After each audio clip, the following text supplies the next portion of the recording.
And now for the second part of the weekly Pyraminx tutorial. And this week we are going to have the WO method. So in this episode we are going over the method WO, which is a method that is top based, which means we're going to solve the top first. Then we will approach to the bottom layer.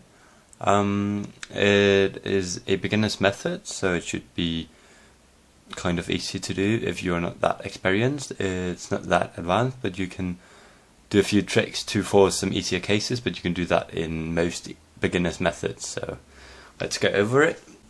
So let's just scramble it.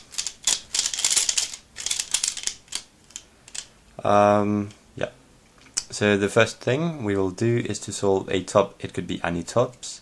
So I'm just going to solve something randomly like that.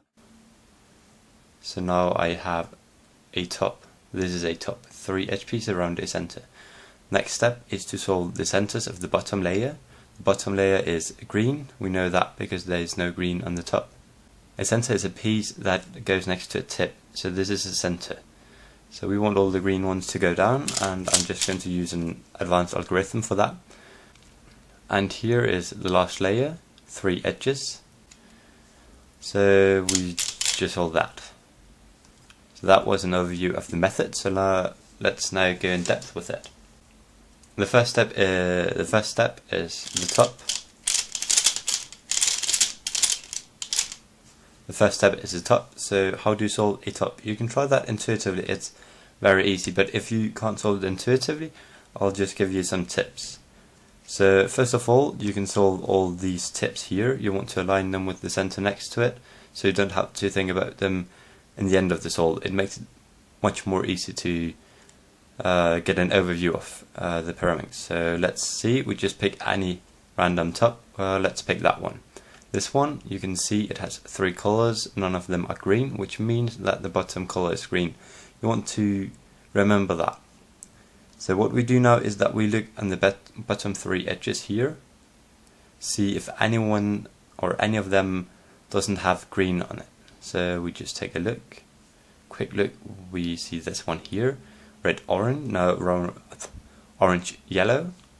So what you want to do is align the bottom color of the edge with the center piece on the top. So right now we have yellow yellow, which is good, so we don't have to do anything. So you see it has orange, so look on the back of the top, which one is orange, that one or that one. We see that one is orange, so we take this edge piece, put it up there, and it's solved. So we look at the bottom again, we see that one doesn't have green, blue yellow, yellow aligned with the yellow. What we do is we turn the top here, so we have yellow and yellow. We see blue here, and it's blue there, so we need to turn it up there. So right now we look green, green and green, so all of them are green. So we look at the top, we see that that one is not solved, so what we can do is we can take that one down because we don't have anything useful on the bottom. But now we have the piece we just turned down. This one contains no green, so that is a good one. We have the orange piece here, so we line it with the orange side of the top. So we have orange, orange, and then we have the blue piece here, and blue there, so we turn it up here. So that was the top. Now for the centers. For the centers, there is one case that you need to know. It's the one where you only have one center. So what you want to do is, you see this green center, you remember the green was our bottom color, so that is the color that we want to have to go down. So this one is the only one here, so we take it and we turn it down, we turn that one up, down, down, up. So it's down, up, down, down, up. If you want proper notation, it could be R prime, L prime, R prime, L R, or if you do it on the left, L R, L, R prime, L prime. So that is the one case. If you want to go more advanced and learn all the cases, click the annotation right there. The last layer can consist of a few different cases. I think there's 3 unique cases where for 2 of them you have a mirror. And of course the solved case, which is the 4th. So what I'm going to do first is to teach you the easy case. The easy one is where you have 2 unoriented pieces on the bottom. This is the bottom face, if you did not notice that. So we have 2 unoriented pieces, and they are not in position, meaning that they have to be cycled one or another way. So what you want to do is to see, does that one go over there, or does that one go over there?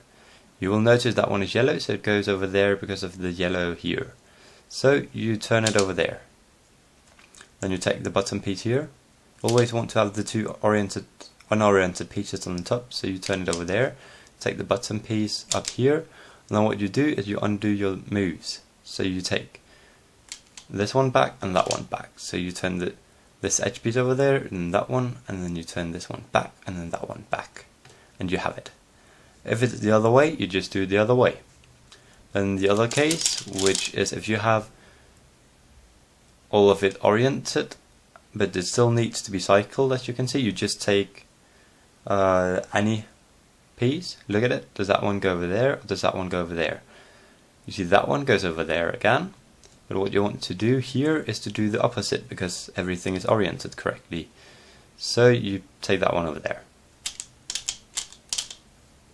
And you get this case, 2 unoriented pieces. So does that one go over there, or does that one go over there? That one goes over there, so you turn it over there. And you have it. Then we have the last case, which is basically 2 unoriented pieces, which may look like a good case, but if you look at it, that one does not need to go there, and that one does not need to go there. In fact, they are just twisted in place. So in this case, you have nothing good to do, so you just turn down, down, up, up, and then you get the case here. That one goes over there, so you turn it over there, like that, and it's done. If you want to see how I perform the last layer algorithms fast, please go to the previous video.